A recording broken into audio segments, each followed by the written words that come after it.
नमो भगवते वासुदेवाय। ॐ नमो भगवते वासुदेवाय। ॐ नमो भगवते वासुदेवाय। नारायणं नमस्कृत्य नरं चैव नरोत्तमं देवीं सरस्वतीं व्यासं ततो जयमुदीरयेत्। नष्टप्रायेषु भद्रेषु नित्यं भागवत सेवया Bhagwati उत्तमश्लोके भक्तिर्भवति नैष्टिकी।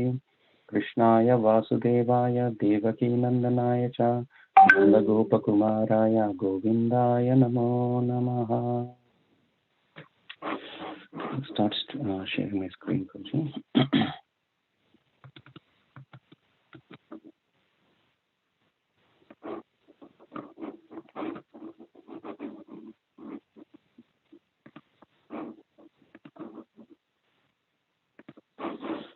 Okay, are you able to see my screen, Prabhu? Yes, Prabhu. Okay. Yashvakat parato veha jata nirveda atmavan hridi kritva haringehat pravrajet sanarottama. Yashvakat parato veha jata nirveda atmavan hridi kritva haringehat pravrajet sanarottama. One more time. Yashvakat parato vreha jata nirveda atmavan hridi kritva haringehat pravrajet sanarottama. Word to word translation. Yeah, anyone who swakat, by his own awakening, paratava, or by hearing from another, iha, here in this world, jata, becomes nirveda, indifferent to material attachment, atmavan, consciousness, hridi, within the heart, kritva, having been taken by, harim, the personality of Godhead, gehat, from home, pravrajet, goes away, sa, he is, sa uttama, the first class human being. Translation.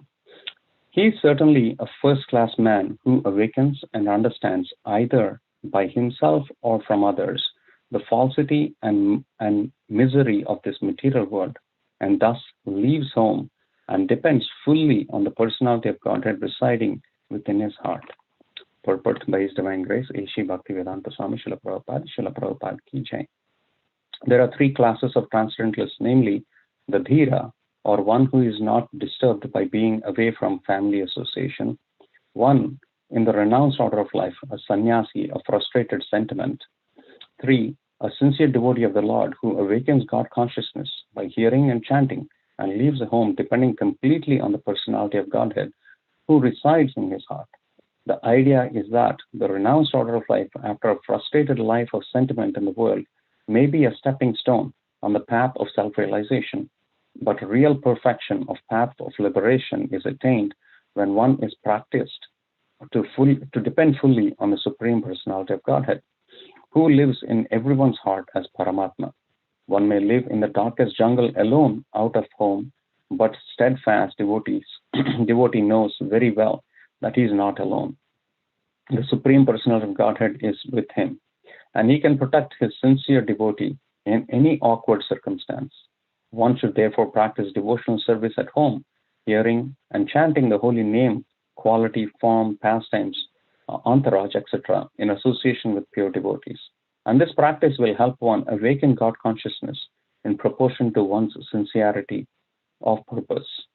One who desires material benefit by such devotional activities can never depend on the Supreme Personality of Godhead, although he sits in everyone's heart, nor does the Lord give any direction to persons who worship him for material gain. Such materialistic devotees may be blessed by the Lord with material benefits, but they cannot reach the stage of first-class human being as mentioned. There are examples of such sincere devotees in history of the world, especially in India, and they are our guides on the path of self-realization. Mahatma Vidura is one such great devotee of the Lord, and we should all try to follow in his lotus footsteps for self-realization. Om Jnanatimirandasya Jnananjana Shalakaya Chakshurunmilitam Mena Tasmai Shri Gurave Namaha. Nama Om Vishnupadaya Krishna Prestaya Bhutale Srimati Bhakti Vedanta Swami Namine. Namaste Saraswati Deve Gauravani Pracharine Nirvisesha Shunyavadi Paschata Disatharine Vancha Kalpatarubhyascha Kripa Sindhubhyeva cha Patitanam Pavanebhyo Vaishnavebhyo Namo Namaha. Jai Sri Krishna Chaitanya Prabhu Nityananda Shri Advaita Gadadhara Shivasadi Gaura Bhakta Vrinda. Hare Krishna Krishna Krishna Hare Hare Hare Rama Rama Rama Hare Hare. Is my voice audible? Okay, Prabhuji? Anybody can confirm? Yes, Prabhu. Okay, perfect. Thank you, Prabhuji. So, Hare Krishna. Welcome everyone to Srimad Bhagavatam on this wonderful Monday morning. A nice way to start the week and the day. So today, I will try. I will take some time before I go into the purport of Srila Prabhupada. So the title I requested Lingaraj Prabhu to put as a retirement planning. So often, in this material world, we see a lot of people planning for retirement. They work their whole life, and they also plan for retirement. But unfortunately, a lot of these people don't know the reality of retirement. Retirement, in their opinion, means retire from your day-to-day work that you're doing, and hope to have time for yourself, and potentially have a comfortable, enjoyable life where you're not working like a donkey. So they hope that they feel that is the retirement life. But in reality, retirement is completely different. How is it different? I'll try to share this with an analogy, right? I don't know how many of you know the nature of honeybees, right? Honeybees is a species of life, or it's a species of life where they are a community. They survive in communals, right? They're not alone like a fox or a wolf, but they can survive alone. But honeybees survive as a group of entities, a group of species. So what happens is, in the honeybee, there's a queen bee, which lays eggs continuously. There are worker bees that go collect honey. There are bees that take care of the nest itself, the well-being of the nest. And then in every cell, there is a future honeybee growing in every cell of it. And what they do is they bring in they bring in nectar or honey from all the flowers. They collect, thousands of bees go around. They collect all the honey. They bring it. They store in the honey.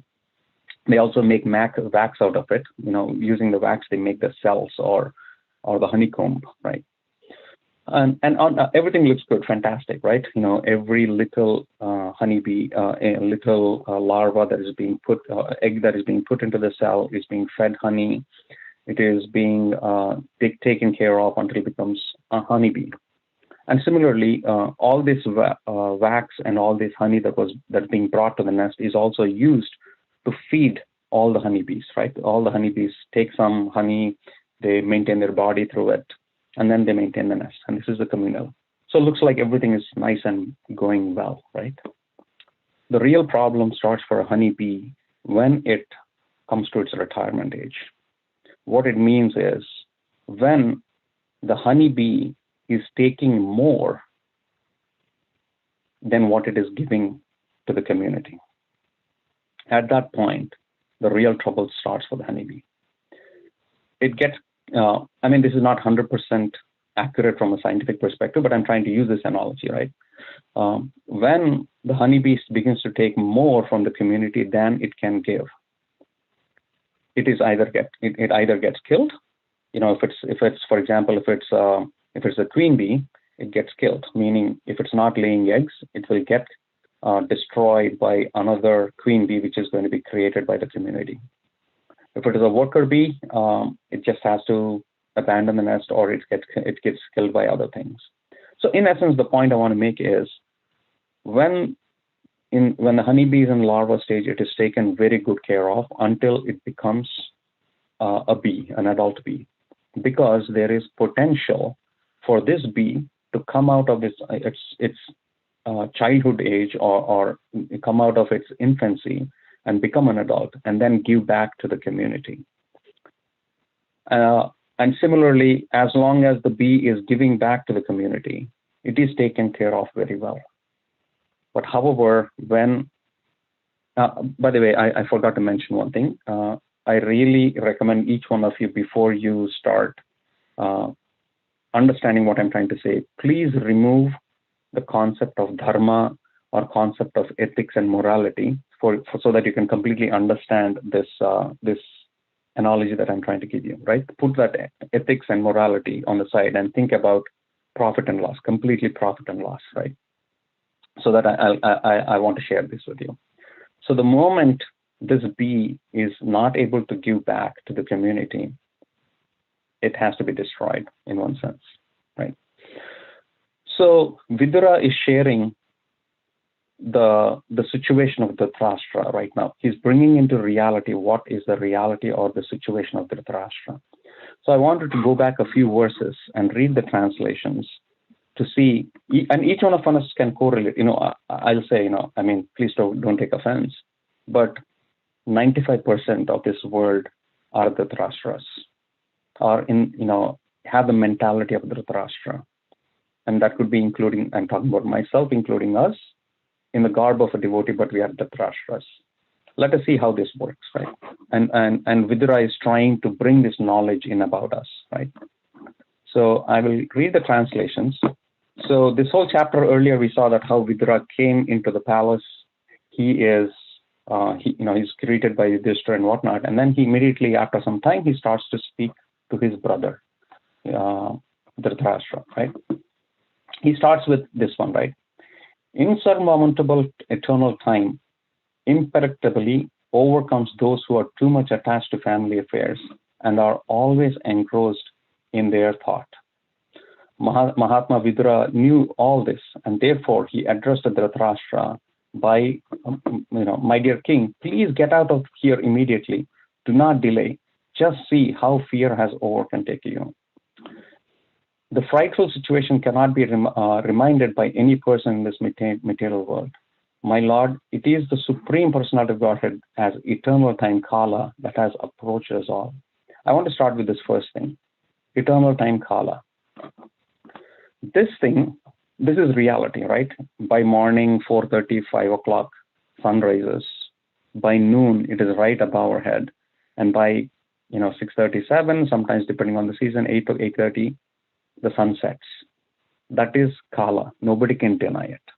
No matter how powerful you are, no matter how much influence you have, how much wealth you have, or how much piety or how much devotion you have, this is inevitable. Kala is going to go through its own cycle. So its sun is going to rise, sun is going to set, sun is going to again rise, and sun is going to set. Similarly, this Kala is going to affect our body too. When you look at it from a bodily perspective, you may be a devotee, you may not be a devotee. You may be a rich man, old man, anything. Time is equal to everyone. So our body is going to have its youthful stage. It's going to have its adult stage. It's going to have its old age stage. And the body is going to deteriorate, irrespective of what thing. But exception for devotees is, Kala does not affect them, meaning even if the sun rises or sets, it doesn't matter for them. They're always focused in devotion, dhira, they are focused in devotion. But for a moment, let us think we are Dhritarashtras, we are in this bodily conception. No matter how hard we try, this Kala is going to destroy us. And the first thing that is going to happen is when Kala comes, it is going to create, or the influence of Kala permeates within us. First thing it's going to create is fear. Bhaya. What is fear? The fear that we are going to lose whatever we possess. So here, Vidura is enlightening Dhritarashtra by saying that you are overcome by fear. You're in your old age. You are overcome by fear about losing something. And now he addresses in this next verse, and each one of us can correlate to our life. Right now we are in adult youth. We may be not so fearful, but at some point our body will start deteriorating. Our possessions will start to be plundered and everything. Fear is going to come. So what does he say here? Whoever is under the influence of Supreme Time Kala must surrender his most dear life. And what to speak about other things such as wealth, honor, children, land, and home. So usually it starts in the reverse, right? People start to have fear about wealth, fear about body deteriorating, fear about children, fear about possessions, land, and home. He's saying, why are you hankering of these little petty things? By the influence of Kala, you're going to lose your life itself. You're going to lose your body itself. Why fear about the other things here? That's what he's trying to enlighten. Dhritarashtra, all the time he was very attached to his kingdom. He was very attached to his sons and everything. He lost all of that because Maharaj Yudhishthira took over the kingdom. But he is still fearful because he's going to lose his life in old age, right? And then he's saying, you have been blinded from your very birth, and recently you have become hard of hearing. Now, this is how he's going to describe how the body deteriorates, our body. Some of the devotees on this call are in healthcare. They very clearly know this. If you visit an assisted living center or something, right? And I recently happened to implement a project, so I came to know a little more about them, right? So I'll talk about it, right? You have been blinded from your birth, but recently, you lose vision. Basically, that's what he's saying. When you reach old age, you start to lose vision. Your faculties, right? There are five five jnanendriyas, knowledge acquiring senses. You will start losing them. First, eyesight, cataract or blurry vision and everything like that, right? One of your indriyas is going away. Blinded, and he's saying you're blind from birth. Maybe you're not worried about losing your eyesight. Now you cannot hear also. You can hardly hear. People lose hearing capability. Your memory is shortened.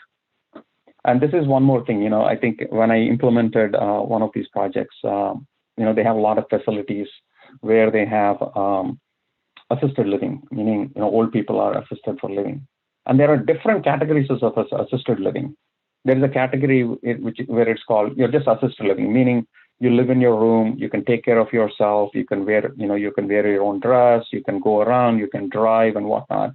Maybe you are unable to cook for yourself, or you're unable to make food, you don't have enough time for that, or you're too old for it. So they provide you food. That's one category. Then the next category is people need help, meaning they not only need food, somebody else has to provide them food. Maybe they need to be fed. Maybe they need help wearing clothes. They need help wearing shoes. They cannot take a shower on their own. They need help somebody giving them a shower, but they can still walk and whatnot, right? Then there's another category where it's called a memory center. And I was really shocked to know what is the meaning of a memory center. At old age, people get dementia and memory loss. What it is people forget sometimes where they live, who they are, or who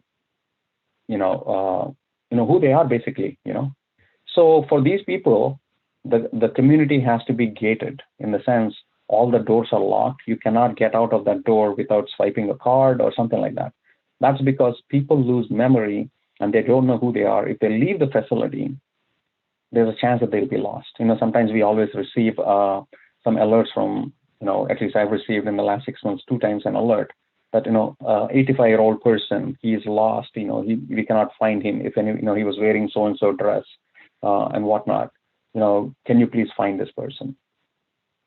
So there is memory loss in old age. There is short-term memory loss, meaning you forget to do little things that you have to do for yourself.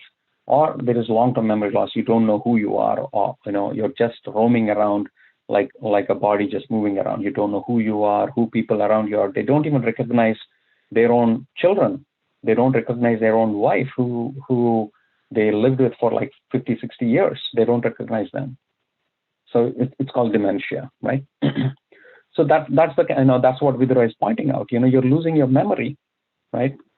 Then he says, you're losing your intelligence is disturbed. A lot of time, a lot of these people in old age, they are so disturbed because their whole life, they were very independent, very successful people. They could be CEOs of big companies. They may have run multi-million organizations and whatnot. Now they're totally dependent on somebody to just put food in their mouth. Your teeth are loose, your liver is defective, you're coughing all the time. This is the state that Vidura is saying in old age. This is the state in which the Dhritarashtra is. And he says, alas, how powerful are hopes for the living bee to continue his life. So even though we are so invalid, just like this honeybee, which cannot give back to the community, it cannot survive in its own, it has to depend on the community and whatnot, but still it wants to live. It wants to continue to live with hope, right? And then how do they live?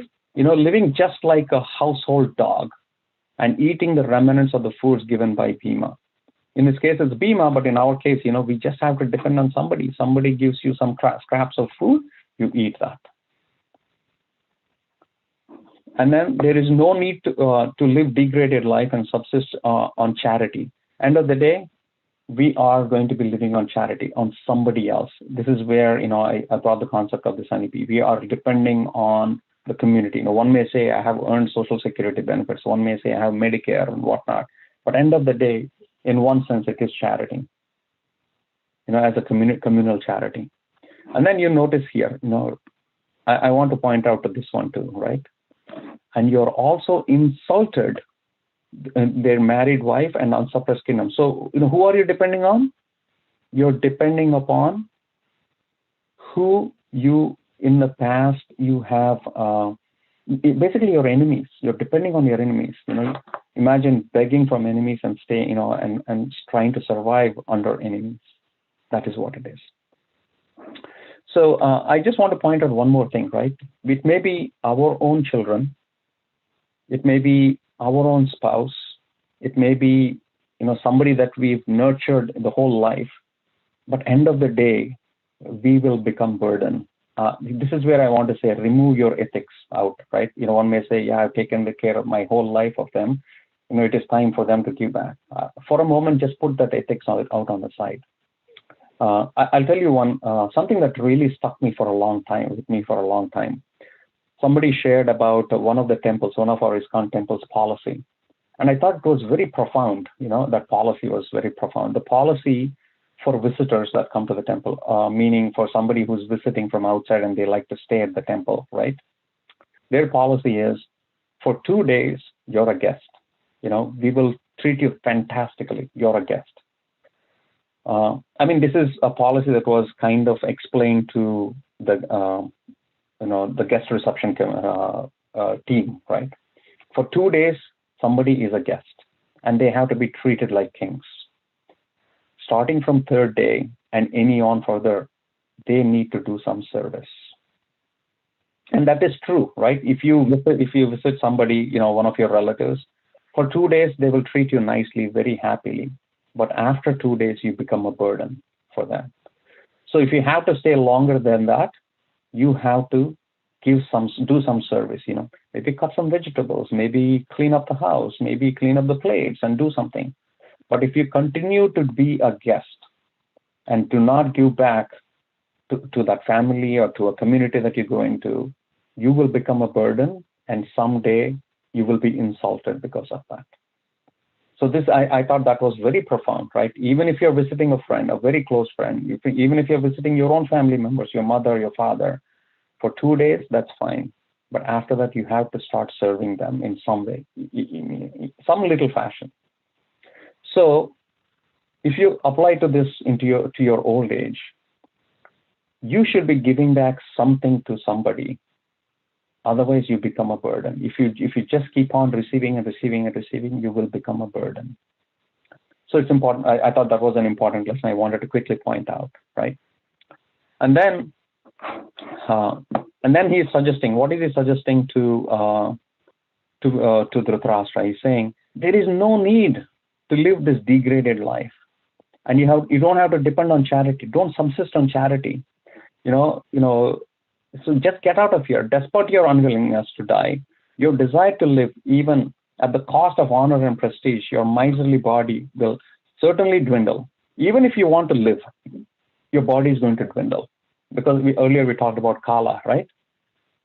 It is going to deteriorate. So that is the reality of us. So if old age is this, I would say this miserable, or even, I'm struggling for the right word, but I don't know, not only just miserable, but it is so shaming, I would say, right? Then how do you plan our old age? This is where Srila Prabhupada comes to the rescue, And Vidura is giving us in today's verse. Let us look at today's verse and purport. Sorry, I'll take a little overtime today. What is Vidura saying? He is certainly a first-class man who plans his retirement. I'll just add it in there. Who awakens and understands either by himself or from others the falsity and misery of this material world, and thus leaves home and depends fully on the personality of Godhead. So one thing should rear, what is he saying? You have to depend on the personality of Godhead. So just like this honeybee, for example, if it does not depend on this honeycomb to get honey, and if it flies out into this whole nature, there are millions of flowers, thousands and thousands of flowers where it can use its honey, it can get its honey from, and it can survive if it depends on material nature, if it doesn't depend on this community, right? Similarly, if one depends upon the Supreme Personality of Godhead who is residing in everybody's heart, he has nothing to worry about. That is what is being communicated here, right? And Srila Prabhupada is very beautifully, he gives to this purport, right? He says, there are three, earlier we said, right, no matter what kala, you have to retire from this world. You have to become to a burden to the society, or you should be ashamed by the society, or there is a first-class way to do this, which Srila Prabhupada is saying. There are three classes of transcendentalists, namely one, dhira, or one who is not disturbed by being away from family association. That's the first thing.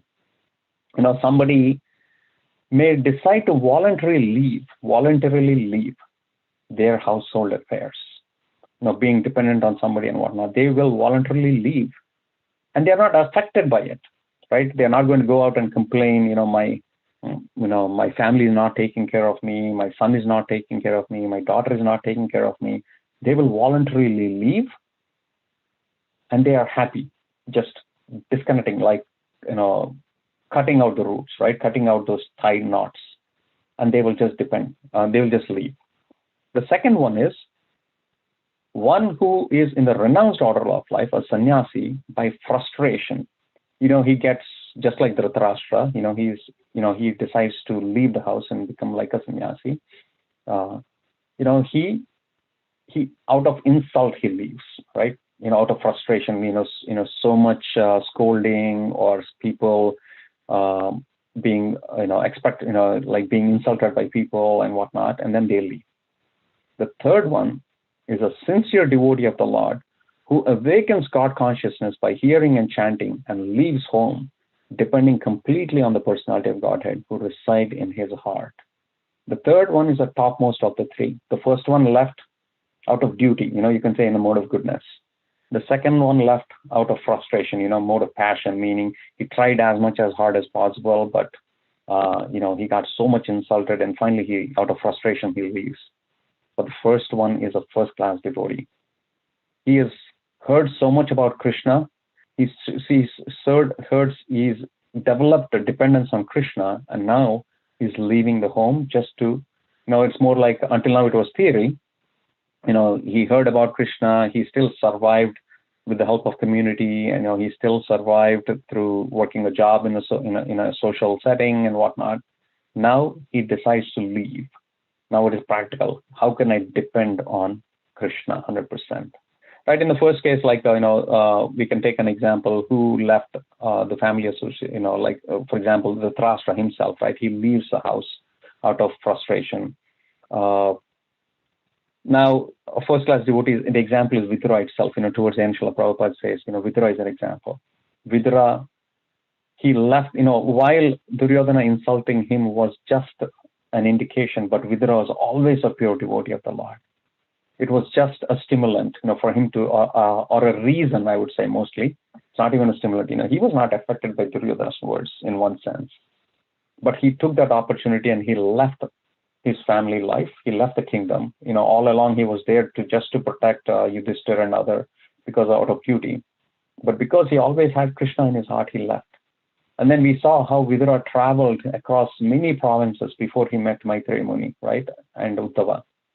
He was totally dependent on the Lord. He never hankered to find food. He never hankered to find shelter. He went from one holy place to another holy place, and he totally dependent on the Lord. Sometimes I think of this, right? If we have to live as a beggar, right, on the street, not knowing what kind of shelter we will have, the next, the evening, right, or not knowing what kind of food, we will get or not. That is total dependence on the Lord. So that is the state we have to be in, totally dependent on the Lord. Now let us see further, right? The idea is that the renounced sort of life, after a frustrated life of sentiment in the material world, may be a stepping stone, right? It's okay, even if you're insulted, frustrated, that's okay. Right? That's okay if it becomes a stepping stone. But don't wait for that to happen. I'll stay in the house until I get insulted, then I'll be kicked out, then I will depend on the Lord, or maybe I'll take, I'll get out of this house. No. What Srila Prabhupada is saying is, but real perfection of path of liberation is attained when one is practiced to depend fully on the Supreme Personality of Godhead, who lives in everyone's heart as Paramatma. So, here Srila Prabhupada is saying is we have to practice this dependence on the Supreme Lord while we are agrahastha, and most of us are grahasthas. And then you be ready to retire, right? This is retirement planning. Retirement planning means not trying to create 401k. Yes, if you can do that, well and good, but don't depend on it 100%. There are so many things you can do to plan retirement.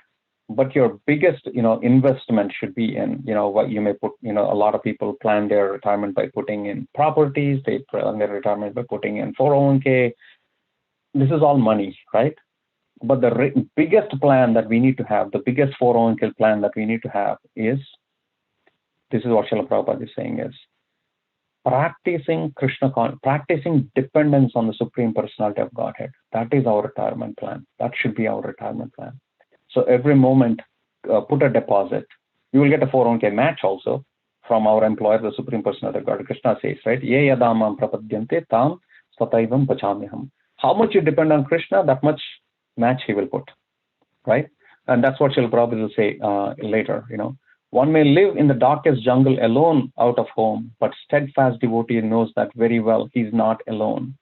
The Supreme Personality of Godhead is within him, and he can protect his sincere devotee in any awkward circumstance, right? We always worry, if we give up our possessions and whatnot, how will we survive? But a perfect devotee knows that Krishna will always protect him. That's what Srila Prabhupada is saying. One should therefore practice devotional service at home, hearing and chanting the holy name, quality, form, and pastimes. So how do you plan for retirement? That's what Srila Prabhupada is saying. One should practice by, hearing, chanting the holy names, worshiping the Archavigraha form of the Lord, listen to the pastimes, listen to, the glories of the Supreme Lord in association of pure devotees. This practice will help one awaken God consciousness, and this is important, in proportions to one's sincerity of purpose. Earlier I said, right, how much 401k match do you get? It depends upon how much you put in 401k, right? It's a percentage that, every employer gives a percentage of the match. So similarly, Krishna also has a match plan. To whatever degree you surrender, to that degree, he will reciprocate and give you that faith in Krishna.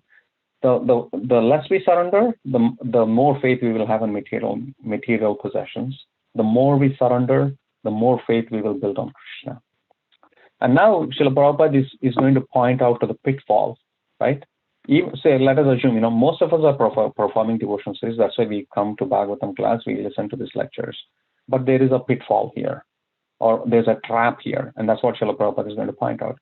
One who desires material benefit by such devotional activities. We may be performing devotional service without surrender, but we are with the intention of possessing material benefit. What is this? One who desires material benefit by such activities can never depend on the Supreme Personality of Godhead, although he is in your heart. So Krishna is right in our heart, but we can never depend on him if we do it for material gain. Nor does the Lord give any direction to persons. So one may say, I will, I have my desires, I will pray to Krishna to fulfill those desires. And then I was really shocked, because at least I am in that category. And then, we hope that, okay, someday devotional service will purify me. Someday I will get purified. Yes, there is hope. But it is like, there's a nice example that Srila Prabhupada says. It's like trying to cook rice using smoke. Even if you do it for 300 years, that rice will never be cooked. So similarly here, Srila Prabhupada is saying, nor does the Lord give any direction. That was shocking for me. The Lord does not give direction to persons who worship him for material gain. Krishna says, right? What is that? That verse in Bhagavad Gita, Krishna says, by me remembrance comes, by me forgetfulness comes. So if you hope that, okay, someday Krishna will remind me about him, and you continue to do devotional service in mode of with material motive, Srila Prabhupada is saying is, you will never get a direction from the Supreme Lord. Such materialistic, and in fact, he will throw you into deeper darkness. Such materialist devotees may be pleased by the Lord with material benefits, but they cannot reach the stage of first-class human being, as mentioned above. So the key thing is here, if you want to become first class, you have to do first-class devotional service. And what is that first-class devotional service? Ahaituki apratihata, meaning there is no motivation, there is no ulterior motive, and it is uninterrupted. If you do that, what it is you can become like Vidura, or we can become like Vidura. There are many examples of such sincere devotees in the history of the world, especially in India. And why is Srila Prabhupada saying this? Why is Vidura saying this? They want to give us a surety. Don't worry, you're taken care of. Even if you give up your dependence on material possessions, your endeavor for material possessions, Krishna is going to take care of you. There are many examples of such sincere devotees in this world, especially in India. They are our guides to path for self-realization. Mahatma Vidura is one such great devotee of the Lord. We should try to follow in his footsteps for self-realization. So we should all be doing retirement planning. In conclusion, we should all be doing retirement planning by performing Shuddha Bhakti, or at least endeavor to do Shuddha Bhakti now. And when old age comes, we may be kicked out of our house. Obviously this world, it is hard every day doing our job, and just taking care of your family is a difficult job. Imagine how difficult it's going to be for our children. If our hope is that our children will take care of us when we become old, that's a total illusion, I would say. It'll be just like a bee being kicked out of the honeycomb. The moment you become dependent on someone, you will, each one of us will end up in an old age home. I mean, that's fair. Surviving this material world just to bring up a small child is very difficult. Imagine trying to take care of an old person. Like I said earlier, forget ethics for now. But in reality, let us plan for that. We may end up in an old age home. We may end up with dementia. We may end up with memory loss. We may forget devotees. We may forget everything. But there are great examples. We've heard so many examples of people who are devotees. They forgot everything, but they always chanted Hare Krishna. Or they remembered Srila Prabhupada. They remembered one devotee, and in the last moment, I want to share this one example of one devotee, Shamsundar Prabhu, I believe. No, Jayananda Prabhu. Jayananda Prabhu is one of early Srila Prabhupada's disciples. He was the architect of the first Rath Yatra in San Francisco. He passed away at a very young age, with cancer. One day what happened was, her mother, his mother, eventually she was in old age. She was in an assisted living center. she was on her deathbed, and she was being taken care by some hospice care. One day what happened was, and there happened to be a devotee in that hospice care. She didn't know that this old lady was was the mother of Jayananda Prabhu.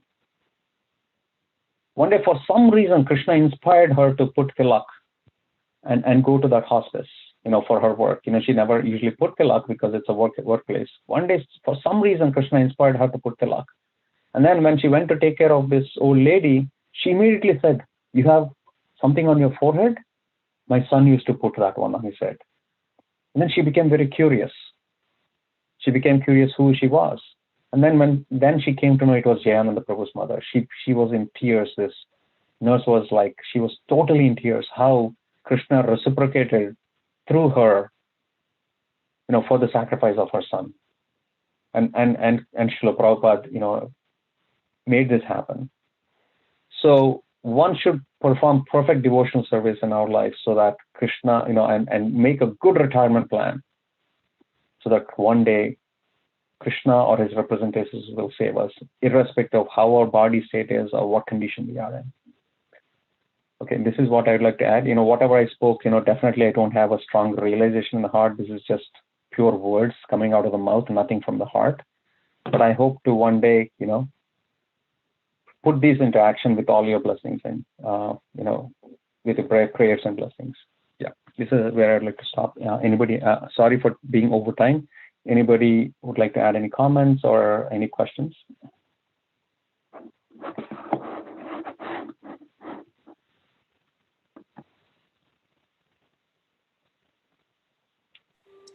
Okay, if no comments or questions, Vengaraj Prabhu.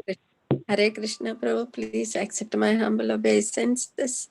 All glories to Srila Prabhupada, Shri Guru and Gauranga.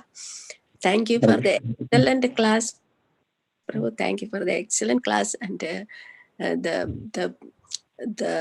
final instruction to invest in a proper 401k for retirement. That is very, very striking. Thank you so much. Hare Krishna.